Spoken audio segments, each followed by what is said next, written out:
शुरू करते हैं आज का वीडियो। सबसे पहले इसकी क्लासिफिकेशन से पहले आपको मैं ये जानकारी दे दूं कि कुछ रोचक तथ्य हैं इसके साथ। कुछ रोचक जो है, कुछ शब्द ऐसे हैं जिनको हमको जानना जरूरी है। तो सबसे पहले हम ये जानेंगे कि ये जो प्रोटिस्टा जो शब्द है, ये शब्द आया कहां से, इसकी उत्पत्ति कहां से हुई है, ओरिजिन कहां से हुई है, कहां से इस शब्द को लिया गया है। तो आप जानते हैं कि सबसे ज्यादा विज्ञान का जो डेवलपमेंट जो एंशिएंट जो टाइम में हुआ है, प्राचीन जो समय में हुआ, सबसे ज्यादा विज्ञान का जो विकास हुआ वो कहां हुआ भाई? तो यूनान वगैरह में हुआ, ठीक है ना। तो इसलिए जो है अधिकतर जो भी जीव विज्ञान से खास करके या फिर हमारे रसायन विज्ञान से संबंधित जो भी कुछ टर्मिनोलॉजी है, शब्दार्थ है, शब्द हैं, वो सब या तो लैटिन शब्दों से या ग्रीक शब्दों से बनाए गए हैं। ठीक उसी तरीके से इस प्रोटिस्टा शब्द को भी हम लोग लिया जो गया है वो एक ग्रीक शब्द से लिया गया है, ग्रीक वर्ड से लिया गया है। और वो ग्रीक वर्ड कौन सा है? उसका नाम है प्रोटिस्टोस। ये प्रोटिस्टोस शब्द है जो कि एक ग्रीक शब्द है जिससे क्या बनाया गया? प्रोटिस्टा शब्द की उत्पत्ति। इस प्रोटिस्टा से जब प्रोटिस्टोस से लिया गया तो आखिर ये प्रोटिस्टोस का अर्थ क्या होगा? क्यों इसी शब्द से इसका नाम प्रोटिस्टा बनाया गया? तो उसके लिए अगर अंग्रेजी में हम लोग समझने के प्रयास करें कि प्रोटिस्टोस जो ग्रीक शब्द है इसका अंग्रेजी में क्या अर्थ होता है, तो इसके लिए कहता है कि प्रोटिस्टोस का जो अर्थ होता है वो होता है वेरी फर्स्ट। अब वेरी फर्स्ट का तो अर्थ आप जानते ही होंगे, यानी कि बहुत ही पहले, है ना। यानी कि ये ऑर्गेनिज्म ऐसा माना गया है कि एक प्राचीन काल में है, बहुत समय पहले से मौजूद है, और जो लगभग इसकी जो गुण है, इसकी जो विशेषताएं हैं, इसकी जो लक्षण है, वह जो है किससे मिलते जुलते हैं? तो निश्चित रूप से वह प्राणी से यानी कि जंतु से मिलते जुलते हैं, एनिमल से मिलते जुलते हैं। इसलिए इस शब्द को प्रोटिस्टोस से प्रोटिस्टा शब्द को बनाया। बनाने के उपरांत इस शब्द का प्रयोग सबसे पहले किसने किया? यानी कि जो टर्म प्रोटिस्टा है वो किसके द्वारा दिया गया? तो हम जानते हैं कि टर्म प्रोटिस्टा जो है एक महान वैज्ञानिक के द्वारा दिया गया है, जिनका नाम हम जानते हैं अर्नेस्ट हीगल, जो 1866 ईस्वी में इस शब्द को इस्तेमाल किया, इस टर्म को दिया। तो टर्म जो प्रोटिस्टा है वो निश्चित रूप से किनके द्वारा दिया गया? तो हम कह सकते हैं गिवन बाय अर्नेस्ट हीगल। कब दिया गया पूछता है, तो यहां हम लिख देते हैं 1866। तो अर्नेस्ट हीगल के द्वारा 1866 ईस्वी में ये प्रोटिस्टा शब्द को दिया गया।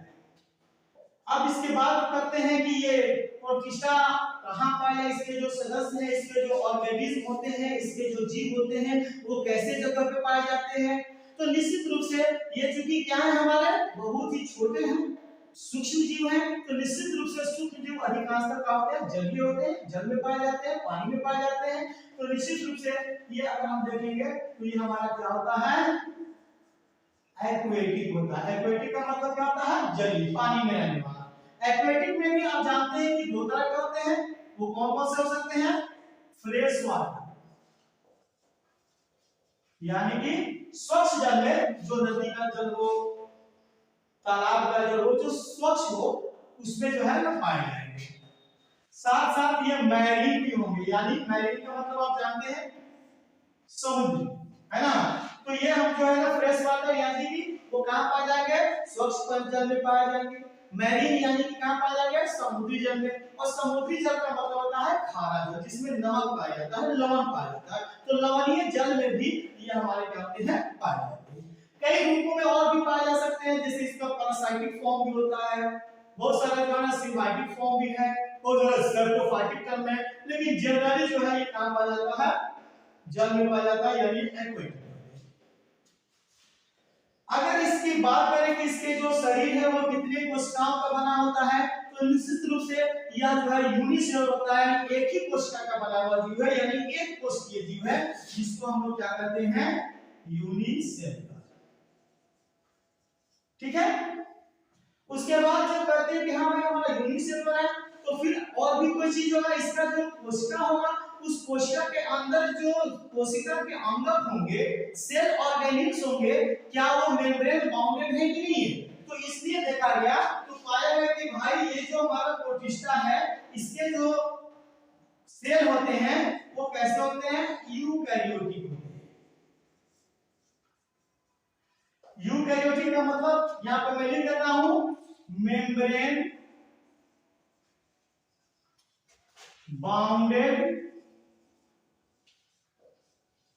Cell organelles. लाइक कौन कौन से उसमें आ सकते हैं? जैसे हमने यहाँ नाम उसका मैं लिख देता हूं कि आपको समझने में आसानी हो।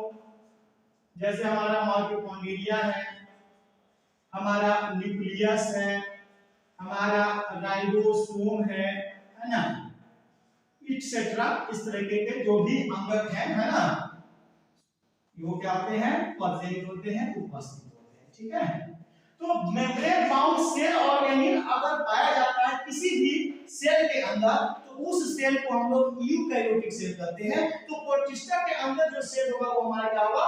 यूकैरियोटिक होगा।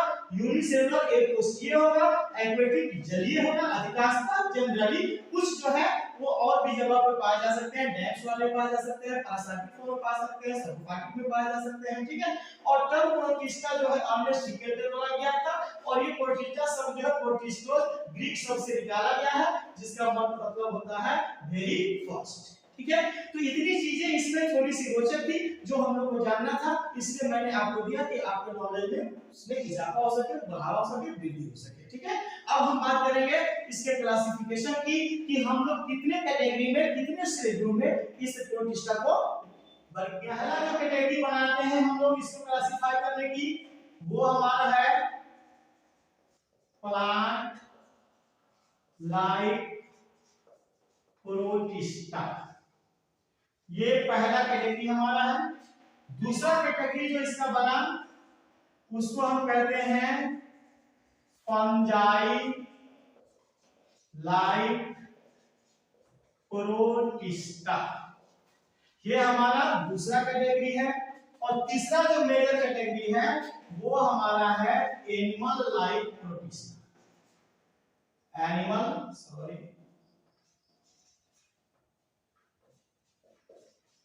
Like protista. इस प्लांट लाइक प्रोटिस्टा को जनरली जो हम लोग नाम से जानते हैं, इसको हम लोग फोटोसिंथेटिक प्रोटिस्टा भी कहते हैं। फोटोसिंथेटिक। फंजाई लाइक प्रोटिस्टा को हम लोग जनरली स्लाइम मोल्ड कहते हैं। स्लाइम मोल्ड कहते हैं। और एनिमल लाइक प्रोटिस्टा को जनरली किस नाम से जानते हैं हम लोग? प्रोटोजोअन्स के नाम से जानते हैं। ठीक है, तो इसको हम लोग इसके नाम से, यानी कि इसका दूसरा नाम है प्लांट लाइक प्रोटिस्टा कहेंगे, फोटोसिंथेटिक प्रोटिस्टा कहें, फंजाई लाइक प्रोटिस्टा कहें, या फिर उसको हम लोग स्लाइम मोल्ड कहें। तीसरा एनिमल लाइक प्रोटिस्टा कहें या प्रोटोजोअन्स कहें, ये जो आप कहना चाहते हैं कर सकते हैं। दोनों हम लोग को याद रखने की आवश्यकता है कि परीक्षा में कौन सा नाम दे दे फिर हमको कंफ्यूजन हो जाएगा, इसलिए आप दोनों नाम को निश्चित रूप से याद रखें। ठीक है, अब इस प्लांट लाइक प्रोटिस्टा को पुनः जो है 4 उपभागों में वर्गीकृत करने का काम किया गया है। तो पहला जो है 3 भागों में, पाइरोफाइटा। ठीक है, दूसरा जो कैटेगरी बनाया गया क्राइसोफाइटा।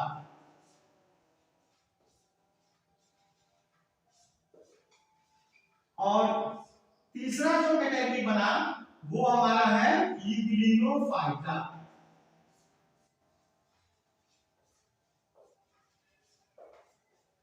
थोड़ा मैं बड़ा बड़ा लिख रहा हूं जिससे आपको जो लेटर हमारे हैं, जो वर्ड्स जो है वो आपको बड़े बड़े दिखाई दे, जिसको आपको समझने में और पढ़ने में भी क्या हो, आसानी हो, है ना।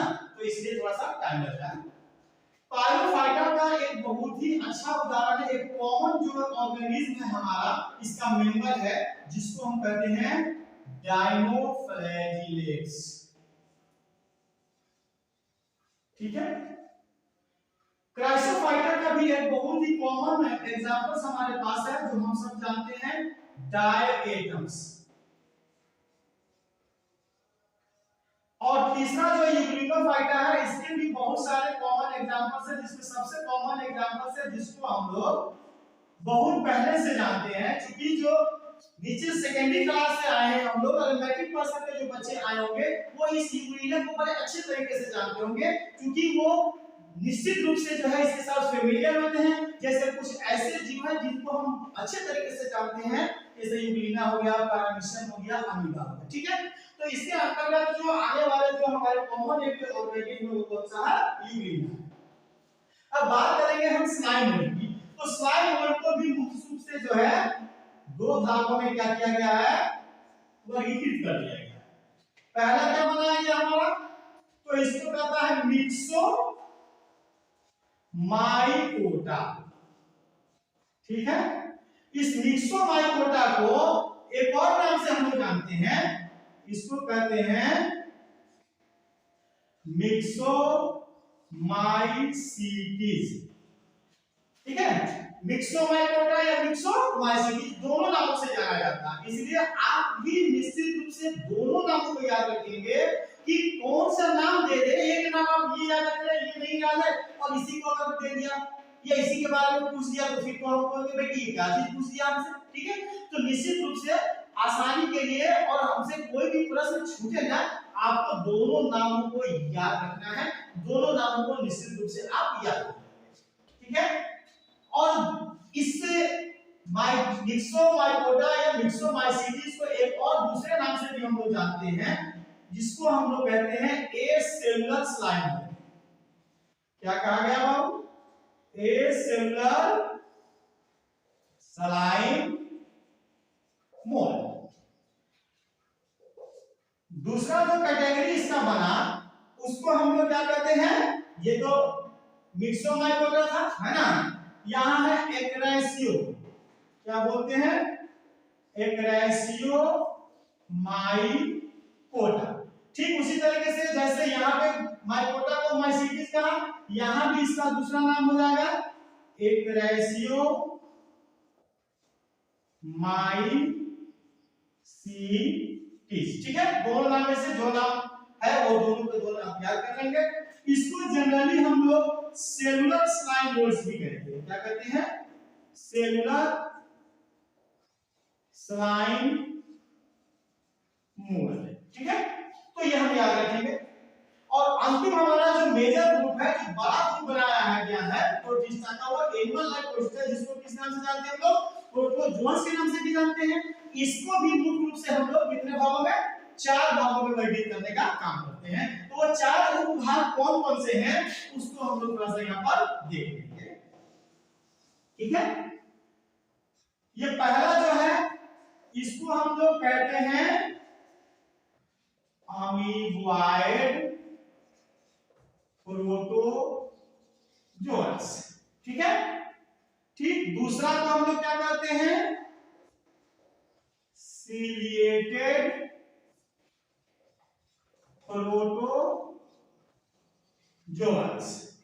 तीसरा हमारा है, इसको क्या कहते हैं?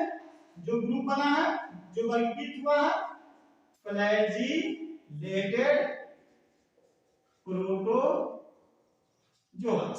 और चौथा हमारा है, उसका नाम है स्पोरोजोन्स। ठीक है। यहां हम नंबरिंग कर देते हैं जिससे आपको आसान है याद रखने में। क्यों 3 है 4 है क्या है? ठीक है। तो नंबरिंग देने से याद होता है। तो यहां पर आपने देखा, यहां भी मैं नंबरिंग करूंगा आपको, जिससे आपको आसानी हो कि पहले आप याद रखेंगे कि फोटोसिंथेटिक को 3 उपभागों में, स्लाइम मोल्ड को 2 उपभागों में, एनिमल को या प्रोटोजोन्स को हम लोग कितने में? 4 भागों में बांटने का काम करते हैं।